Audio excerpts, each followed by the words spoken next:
Most investors make a fatal mistake. They look at the monthly rent, subtract the mortgage, and guess the profit. That is the fastest way to go bankrupt in real estate.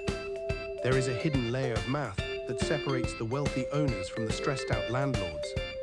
And it all comes down to one $200,000 example. I've spent years dissecting hundreds of deals, filtering out the traps, and perfecting a system that removes the guesswork.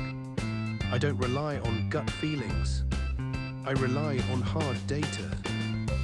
In this video, I'm going to walk you through a live analysis of a $200,000 rental property. I'll show you the exact 15-minute spreadsheet I use to calculate cap rates, cash-on-cash return, and the invisible expenses that kill most deals. By the end of this video, you won't be guessing if a property is a good deal. You'll know with mathematical certainty. Most people start like this. They see a house for $200,000. They see the rent is $1,500. They calculate the mortgage at $1,100. They think I'm making $400 a month, I'm a genius. But that's the trap. That's what I call beginner's math. See, real estate isn't about what you make. It's about what you actually keep. Because in the real world, things break. Suddenly, your water heater